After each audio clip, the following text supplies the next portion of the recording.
지난주까지 우리가 신나게 기쁨 얘기를 했는데 기쁨도 평강이 없으면 유지되기 어렵습니다. 도전을 받습니다. 1800년대 마지막에 저 남아메리카에 아르헨티나라는 나라하고 칠레라는 나라 두 나라가 국경 분쟁을 했어요. 근데 그게 안데스 산맥이라고 높은 산이 있는 그 사이에서 서로 산을 끼고서 전쟁을 했는데 아르헨티나에서 대포를 많이 쏘고, 근데 이 계속 전쟁을 할 수가 없다는 판단이 자기들이 들어서 영국의 당시의 왕이었던 에드워드 7세한테 분쟁의 중재를 요청을 하게 되고 1903년도에 결국 두 나라가 이제는 싸우지 말자 하면서 그 평화 조약을 맺습니다. 근데 그 자리에 국경이 된 자리 중에 높은 자리 3,823m 해발, 굉장히 높죠. 우리나라에서 아무리 높아봤자 뭐 2,000m가 안 되는데 그 두 배나 높은 그 산 꼭대기에다가 한 귀부인이, 이름이 좀 길어요. 안젤라 올리비에라 세자 드 코스타라는 여자인데 이분이 돈을 내 가지고서는 예수님 상을 하나 거기다가 탁 세워놨어요. 이 엄청난 안데스의 구속자 그리스도라고 이름을 아예 붙여놓는데, 거기 보면 예수님이 왼손에 저만한 십자가를 이렇게 딱 들고 계시고 오른손으로는 딱 축복하는 손을 들고 계세요. 참 그 청동으로 만든 예수님 상인데 그렇게 크진 않아요. 이를테면 브라질의 그 수도에 들어갈 때 막 이렇게 하고 있는 예수님 그렇게 크지 않아요. 그런데 거기서 보기에는 충분히 시선을 끌을 수 있는 평화의 예수님의 모습을 두 나라 사이에다가 딱 이렇게 세워놓고, 그 동상의 밑에 그 청동으로 만든 거는 대포를 녹여가지고서 만들었대요. 그리고 밑에 스페인어로 써놓기를 구세주의 그리스도, 구세주이신 우리 그리스도의 발 앞에서 우리가 이렇게 협약을 맺었는데 이 평화를 깨면, 칠레하고 아르헨티나가 이 평화를 깨면 이 산들이 곧 다 산산조각이 나고 말 것이다. 이렇게 그 3,823m 높이에다가 그걸 써놨어요. 엄청난 얘기 아니겠어요? 그런데 얼마 안 지나서 그 동상이 서 있는 방향 때문에 또 이제 문제가 됐습니다. 아르헨티나 사람이 그걸 만들어서 그런지 그 예수님이 이렇게 쥐고서 아르헨티나를 바라보고 있어요. 그 칠레 쪽에 있는 사람들이 왜 예수님이 우리는 안 쳐다보고 저쪽만 쳐다보고 있느냐고, 아르헨티나만 보호해 주시는 거냐고 막 이렇게 사람들이 해석을 해가지고선 말을 하는데, 그때 재치 있게 어떤 그 논설가, 신문 쓰는 기자가 이런 말을 썼다고 그래요. 아르헨티나를 더 위에서 아르헨티나를 쳐다보고 있는 게 아니라 아르헨티나가 더 불쌍해서 아르헨티나에 예수님의 도움이 더 필요해서 그걸 쳐다보고 있는 거라고 논설을 써가지고 칠레 사람들이 그럼 그렇지 그렇게 하고서 마음을 놓았다는 얘기가 있어요. 진짜 전쟁 날 뻔했대요. 그래가지고 그때 평화에 대해서 우리가 아주 낭만적인 생각들을 갖죠. 평화 운동하는 사람들은 대체로 마음이 편안하고 얼굴이 인자하고 이런 사람들이라고 생각을 하는데, 근데 그래도 평화 그러면 화난 사람보다는 조금 착해 보이는 사람들이 할 것 같지 않습니까? 네, 벌써 한 60년쯤 전에 쓴 논문 하나가 제가 늘 생각거리인데, 독일 말로 파치피스무스 알스 크리스오자흐라고, 이 평화주의라고 하는 것은 오히려 전쟁의 원인이 될 수 있다, 그런 얘기예요. 우리가 평화를 얘기하는 동안에 상대도 같이 평화를 하면 아무 문제 없어요. 근데 우리가 평화 하면요, 우리 주변에 있는 다른 사람들은 그래, 니네는 평화나 잘 울고 먹어라, 우린 니네하고 전쟁할게, 이렇게 준비하면은 6.25 같은 거 나오는 거예요. 그죠? 그래서 평화를 하기 위해서 우리가 얼마나 이것을 상태로 보고, 평화스러운 상태, 전쟁이 중지된 상태, 뭐 시기와 질투와 다툼 이런 것이 중단된 상태를 평화로 보고 있는 동안에 우리는 평화주의자가 되지 못합니다. 평화를 유지하기 위해서 더 힘을 모아야 할 것이고, 물론 지금 뭐 지구 촌락을 지구를 다 깨부시고도 남을 만큼 화약이 지구 촌락에 있는데, 전쟁을 더 우리도 세져야 된다 해서 북한 마냥 맨날 미사일 쏘고 그러면서 굶어 죽어가고 이런 어처구니 없는 행동을 하는 것은 평화에 도움이 되지 않습니다. 그러나 거기에 우리의 고민이 있는 거죠. 에이레네, 헬라어로 평화를 그렇게 말하는데 이 에이레네는 너무 정적인 상태에서 이루어지지 않는다는 거. 그래서 평화는 운동이 돼야 된다는 것입니다. 평화 운동, 그죠? 나약하고 감상적인 평화에서부터 시작된 평화주의가 아니라 하나님 나라의 권세 있는 평화의 역사, 뭐 팍스 로마나 팍스 아메리카나 로마의 평화, 미국의 평화, 이거 다 넘어서서 하나님께서 주관하시는 그 평강, 그 화평의 역사가 지구촌라, 특별히 우리 마지막 분단 국가인 한국 그리고 서울의 성민교회에 있으시기를 주님의 이름으로 축복합니다. 아까 말씀드린 그 논문을 쓴 그 분이 제가 연구하던 분인데 에밀 브룬너가 한 번은 늘 설교하던 프라우민스터에 돌아와서 설교하기를 예레미야 눈물의 선지자죠 6장 14절에 나오는 그들이 내 백성의 상처를 가볍게 여기면서 말하기를 평강하다 평강하다 하나 평강이 없도다. 예레미야에 있는 말씀이에요. 맨날 샬롬 샬롬 평화 평화를 말하면서 평화가 없는 사람들, 그들에 대한 고발과 함께 오늘 읽은 본문 14절에 나오는 예수님 그분은 우리의 화평이신지라 평화이신지라 둘로 하나를 만드셔서 원수된 것 곧 중간에 막힌 담을 자기 육체로 허셨다는 말씀을 대비했습니다. 성령께서 주시는 평화, 그래서 우리가 누릴 뿐만 아니라 우리가 열매 맺을 그 평화는 가만 앉아서 무의도식하는 평화가 아니라 아주 역동적이면서도 그 중심이 천국 곧 위에 있는 평화입니다.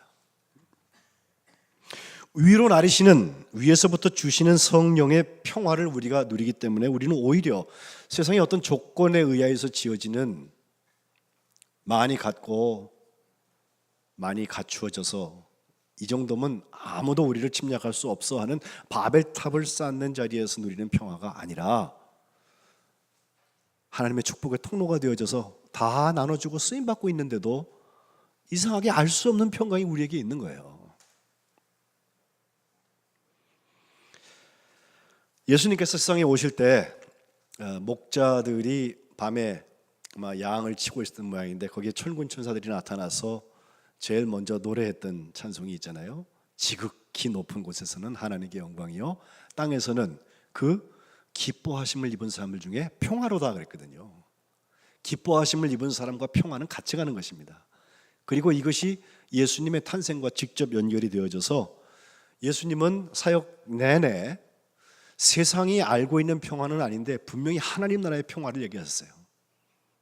그래서 예수님이 처음 입을 열어 가르쳐 가라사대 했던 산상수훈에도 제일 처음에 나오는 팔복에 보면은 그 중에 마태복음 5장 9절에 화평하게 곧 평화롭게 하는 자가 복이 있다 하면서 그들이 하나님의 아들이라고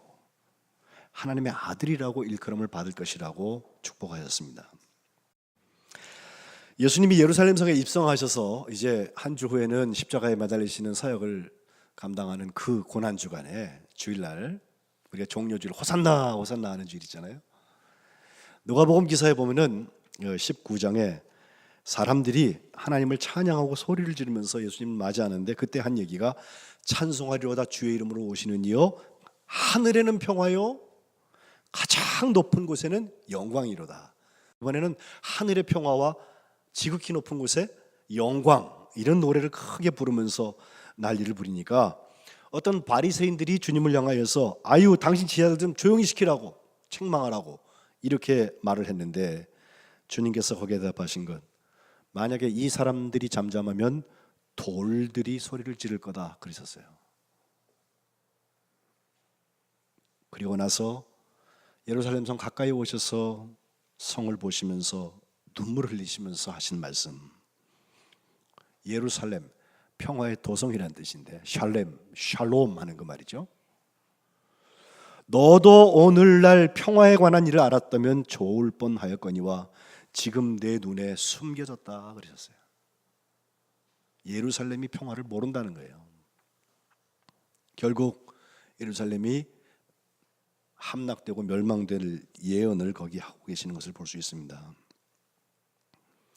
그러나 주님께서는 그 주간에 제자들을 향하여서 다락방 강화를 하실 때, 말씀을 주실 때 성령에 대한 약속을 주시면서 하신 말씀이 요한복음 14장 26절부터 보혜사 곧 아버지께서 내 이름으로 보내실 성령 그가 너희에게 모든 것을 가르치시고 내가 너희에게 말한 모든 것을 생각나게 하실 거다 하시면서 27절에 평안을 너희에게 끼친다.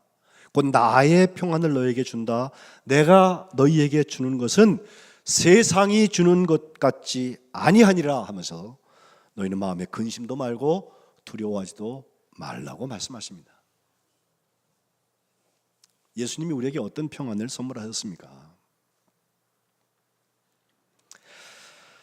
예배 시작에 읽은 야고보서 3장 17절과 18절에는 오직 위로부터 난 지혜는 첫째 성결하고 다음에 화평하고 관용하고 양순하고 긍휼과 선한 열매가 가득하고 편벽과 거짓이 없은 다음에 화평케 하는 자들은 화평으로 심어서 의의 열매를 거둔다고 말씀했습니다. 우리가 새벽기도 때 지금 계속 에베소서를 읽고 있거든요. 근데 에베소서를 읽는 몇 가지 대비점들이 있어요. 너희는 우리는 그렇게 말할 때 너희는 그러면 이방인 출신 그리스도인, 우리는 그러면 유대인 출신 그리스도인, 대체로 이렇게 읽기도 하고요. 그때 전에는 그리고 이제부터는 이런 대조를 통하여서 우리의 변화를 잘 설명하고 있는데 오늘 본문에도 보면 너희가 이전에 이방인 출신 그리스도인 이 사람들은 육체로 이방인이었다. 또 몸에 할례를 받지 않은 사람이라고 할례 받은 사람들로부터 구분되었던 사람들이었고 12절 그리스도 밖에 있었다. 안과 밖이 다릅니다. 또 이스라엘 나라 밖의 사람이었다. 약속의 언약들에 대해서도 외인이다. 그리고 세상에서 소망이 없고 하나님도 없는 사람이었다. 밖에 있고 없는 것이 많은 사람들이었는데 13절에 보면 이제는 이것이 차이입니다. 이제는 전에 멀리 있던 너희가 그리스도 예수 안에서 그리스도의 피로 가까워졌다는 것입니다. 예수님이 십자가에서 죽으셨다는 것이 옛날에 있었던 하나의 사건으로 머리로 알고 지나가는 사람에게는 이 일이 일어나지 않아요. 근데 그 예수님이 나의 죄를 사하기 위하여서 십자가에 죽으셨고 내 죄가 예수님의 보혈로 씻음을 받았다는 확신이 생기고 그분이 나의 주님이 되셨다는 확신이 생기는 사람들, 곧 성령께서 역사하시는 일들이 우리 가운데 일어나기 시작하면 바로 이것, 주님께서 우리의 화평의 열매의 시작이 되신다고 하는 것. 가까워졌구나, 내가 주님 안에 있구나, 내가 예수 그리스도의 피로 하나님과 화목하기 시작하는 분들이 열린다는 것입니다. 설명을 이렇게 하면은 이게 뭔지 여러분 이렇게 머리로는 이해가 될 수 있지만 실제로 체험해보지 않은 사람들에게는 이건 남의 얘기 같아요. 또 그럴 수 있겠다, 그냥 개연성, 가능성으로 놓고 지나가는 분들이 많아요. 근데 진짜 평화하기를 원하시면 여기서부터 시작해야 합니다. 예수님을 만나서 예수님이 나의 주인이 되시고 하나님의 주권이 회복되는 거죠. 성령께서 나의 주인이 되시면 거룩한 일터를 자꾸 주세요. 감당할 일들이 보여지고 감당할 만한 역사들이 우리 가운데 나타나요. 그런 점에서 평화는 능력입니다. 그리고 사랑의 능력이 회복되어서 이 평화의 열매를 맺게 될 줄로 믿습니다. 예수님께서 평화가 되시는 사역을 오늘 14절부터 18절까지 5번이나 설명을 하는데 먼저는 둘로 하나를 만드셨다. 원수된 것, 그 중간에 막혀있는 담을 예수님의 몸으로 헐어버리셨다는 거예요. 예? 이 쉬운 일 아닙니다.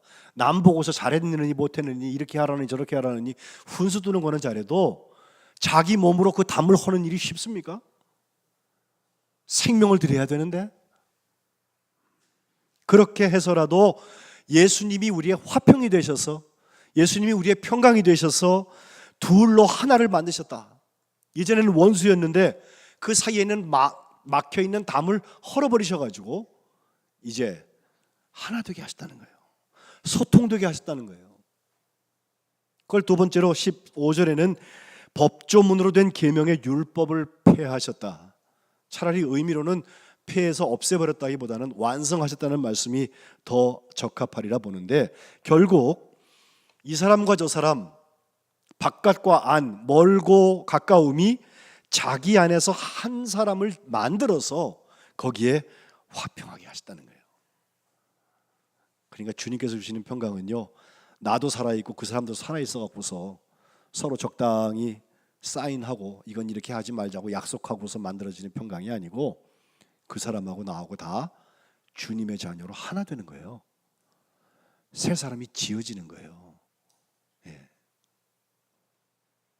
제가 혼전 상담을 하면서 결혼하겠다는 분들에게 이제 우리가 이전에는 객체였는데 점점 삶이 겹쳐지기 시작합니다에 대한 설명을 해요. 예. 수학에서 얘기하는 합동, 똑같이 암수 한 몸이 되고선 그냥 딱 들어맞는 똑같아지는 것은 없어요. 남성과 여성이 다르기 때문이고 두 사람이 다 달라요. 그러나 어디까지 어떻게 겹치고 살 것에 대해서 이제부터 훈련을 시작합니다라는 것에 대한 얘기를 해주는데 거기 가만 보면요, 같은 공유 집합이 더 많다고 그래갖고 더 행복하냐? 그렇지도 않아요. 그러나 분명히 있어야 돼요.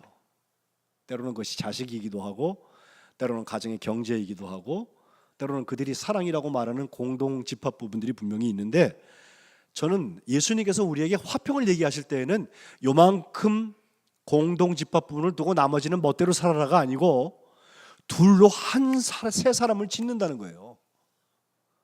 그러니 그가 예수 믿고 내가 예수 믿는다고 하면, 그가 거룩한 일터에 보냄받았고 내가 그 거룩한 일터에 함께 보냄받은 사람이라면 이제 한 몸이 되어서 하나님의 일들을 감당하는 것을 말합니다.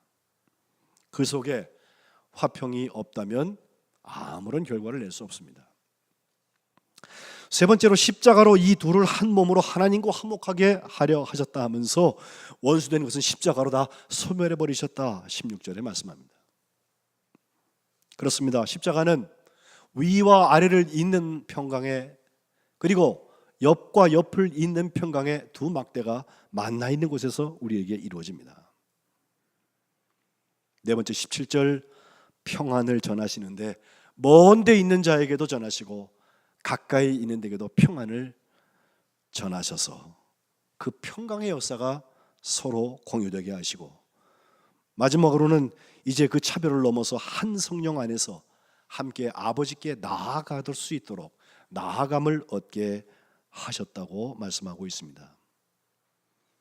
예수님이 평화의 왕 정도가 아니라 아예 예수님은 평화세요. 제가 사랑을 전할 때에도 하나님은 사랑이시다 그랬죠.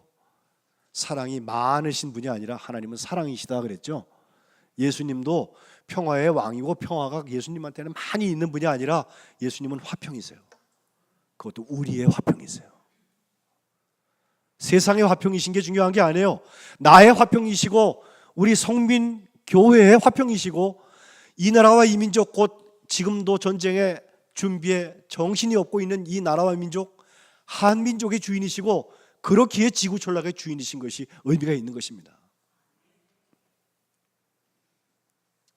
결론적으로 19절부터 22절, 그러므로 이제 우리는 어떻게 살 것이냐. 바깥에 있는 외인 아니고 나그네 아니고 이제는 성도들과 동일한 시민이다. 하나님 나라의 지체가 되었다. 하나님의 권속이라는 말은 한 집에서 밥 먹는 식구라고 생각하시면 딱 좋아요. 예? 그리고 이것은 20절에 말하는 것처럼 사도들과 선지자들의 터 위에 세운 것이다. 교회죠. 그리고 그리스도께서 먼저 친히 모퉁이 돌이 되셨고 그 안에서 건물마다 서로 연결되어지고 주 안에서 하나의 성전을 만들어가는 것. 결국 성령 안에서 하나님이 거하실 초소가 되기 위해서 그래서 예수 안에서 함께 지어져 가는 것. 교회가 평강에 쓰임받아야 되는 이유가 여기 있습니다. 거룩함은요, 평강을 열매 맺습니다. 이 역사에 평강을 위해서 가장 크게 쓰임받은 사람이 있다면 저는 제가 가장 영향을 받은 알버트 슈바이처 박사를 이야기합니다. 그가 태어난 프랑스의 동부 지역 알사스라는 지역인데, 그가 태어난 생가에서부터 시작해서 카이저스베르크, 또 그가 자라났던 군스바크나 뮌스터나 무르제 또 슈트라스부르크 다 그쪽에 있는 지역들인데 그 도시들을 아주 샅샅이 제가 가보았어요. 사람들이 올 때마다 일부러 거기 가자 그래가지고 슈바이처 여행을 많이 했어요. 만년에 그가 머물렀던 집은 지금 박물관이 되어져 있고 또 그 마을이 얼마나 평온한 지역인지 몰라요. 저녁에 그 산 위쪽에 이렇게 올라가서 보면은 그 집집마다 우리로 얘기하면 그 저녁밥 짓는 그 연기 같은 게 이렇게 올라오고요. 그가 6개월 되었을 때 아버지가 이제 이사 갔던 그 균스바카에 있는 교회에 가보면 그 조그만 교회, 우리 교회만 해요. 그런데 그 위층 저 뒤에 보면은 파이프 오겐이 있어서 슈바이처가 파이프 오겐을 처음으로 소리를 듣고 연주했던 그 올겐이 거기에 있고요. 그 교회 문 앞에는 예수 그리스도는 어제나 오늘이나 영원토록 동일하시다 그런 말씀이 이렇게 써 있고, 제가 아주 생각에 늘 마음에 두고 있는 고향 중에 하나인데 그 슈트라스부르크를 중심한 이 알사스 지역이라는 곳이 프랑스의 제일 동쪽이고 슈바이처가 태어날 때는 독일령이었습니다. 수복지구 아시죠, 여러분? 그래서 잘못하면 그쪽에는 사람들이 이쪽에서 보면 저쪽 사람 같고 저쪽에서 보면 이쪽 사람 같은 거 아니에요. 오해도 많이 사고 회색 지역에 사는 사람들, 스파이가 많은 사람들 이렇게 생각하기가 쉬운 지역의 사람인데, 특별히 종교적으로 볼 때에는 올해 500주년을 기념하는 이 종교 개혁이 일어났을 때 그 유명한 마틴 부서라는 신학자가 그 슈트라스부르크에서 종교 개혁에 아주 큰 역사들을 같이 감당을 해서 그 이전에 캐톨릭 지역이었던 곳에 종교 개혁 교회가 생겨지면서 그 지역은 캐톨릭하고 개신교회하고 잘 공존하는 훈련들이 되어 있는 지역입니다.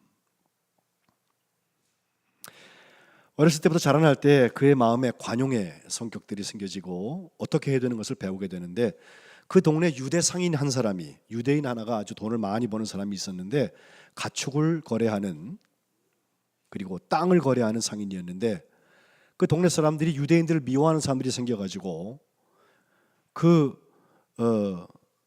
유대인을 보면요, 그 사람이 이름도 부르지 않고 돼지, 제일 싫어하거든요 유대인들이. 돼지라는 막 욕을 하고 그렇게 모욕을 하는데도 그 유대인이 자기 평정심을 잃지 않고 살아가는 것을 보면서 슈바이처는 어려서부터 용서하는 것이, 그래서 화평하는 것이 능력이로구나, 이 평화주의자가 됐다는 것입니다. 1904년도 그의 나이가 이제 29살이 되었는데, 한 번은 저기 아프리카의 적도 지역에서 선교하는 선교사가 파리, 프랑스 사람이었는데 와가지고서 말씀을 전하면서 이 사람들 좀 도와달라고, 거기 흑인들이 동물처럼 살고 있다고 도전을 하게 되었는데, 그 이야기를 듣고 슈바이처의 마음에 내가 이 사람들을 돕기 위해서 무엇을 할까. 그때까지 철학 박사고 또 신학도 공부했고 오르간 연주를 잘하는 음악가였는데, 오늘 우리 이지혜 선생이 하나님의 평강, 하나님의 평화라는 곡으로 노래를 했어요. 연주를 했어요. 예배 시작에. 이 평화주의자였던 슈바이처가 그 얘기를 듣고서 내가 의사가 되어야 되겠다 마음 먹고 1905년부터 13년까지 거의 7년 넘게 8년가량을 의학 공부를 해요.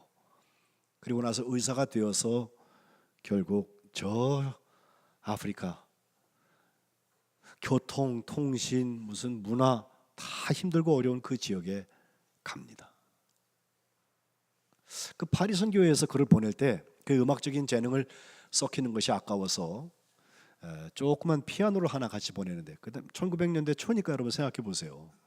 이런 그랜드 피아노도 아니고 조그만 피아노 하나 보내는데 제가 가서 봤더니 그 피아노 밑에다가, 거긴 전기가 없는 곳이니까 피아노 밑에다가 페달, 오르간 페달 같은 페달을 달아놨어요.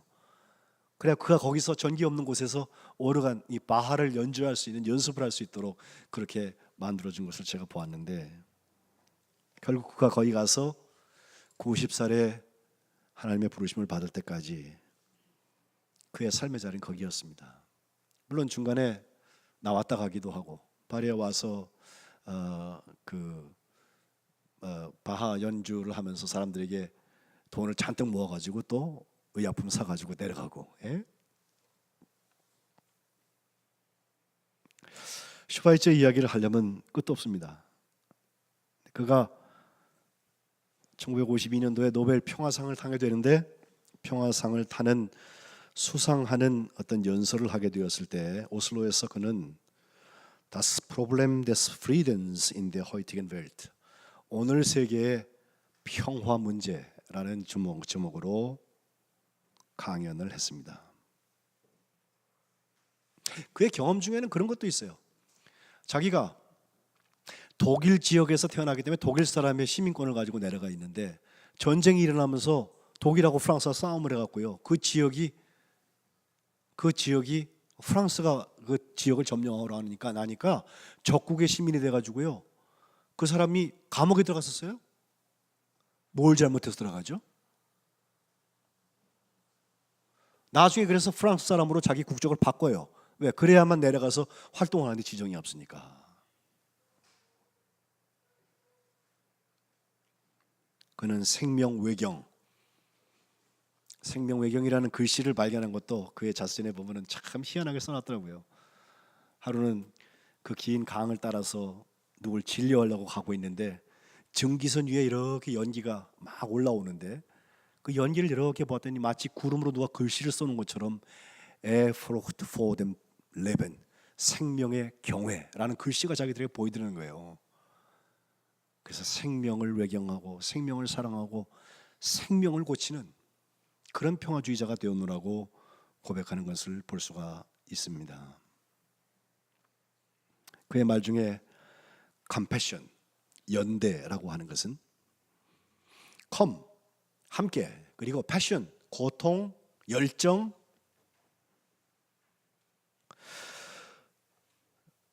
모든 생명에게까지 그 컴패션이라는 연대의 원을 넓히기 전까지는 사람은 진정한 평화를 발견할 수 없다고 슈바이처가 말합니다. 우리나라에 여행가였던 김찬삼 씨가 아프리카를 여행하다가 한 주 동안 슈바이처 캠프에 머문 일이 있어요. 슈바이처가 하루는 이렇게 보더니 여행가의 옷을 보면서 그 바지가 많이 낡았는데 내 바지로 바꿔 입고 가시죠, 이렇게 말도 하고요. 그것을 떠나는 김찬선 씨가 하는 말, 인생을 살아가기 위해서 가장 중요한 말씀 한 말씀만 해주세요 그랬더니 그가 이렇게 대답하더랍니다. 우물을 파도 한 우물을 파십시오 그랬대요. 슈바이처 그렇게 살았습니다. 그러면서 떠나는 사람에게 손을 흔들면서 인류에게 평화를, 인류에게 사랑을, 그 말을 남겼다는 것입니다. 여러분, 성령께서 우리에게 주시는 평강, 제가 조금 구체적인 이야기를 하지 않아서 여러분 추상적으로 들을 수 있는데 한번 잘 생각해 보세요. 내게 진짜 평강이 있나? 사랑 알겠어요. 기쁜 거 알겠어요. 진짜 평강이 있나? 뭐 하나 뚝 떼놓고서 나머지 열매를 다 맺었다고 그래갖고 열매 다 맺었다 생각하지 마시고 이 평강이 주님께서 정말 그토록 바라셨던, 그래서 성령을 통해서 우리에게 주고 계시는 은사라면, 또 열매라면 나는 어떻게 평강을 맺을 것인가? 우리는 거룩한 백성 공동체, 하나님 나라의 하나님의 자녀가 되었다고 하는 것은 예수님 때문에 주시는 하나님의 평강의 주인이 됐다는 것입니다.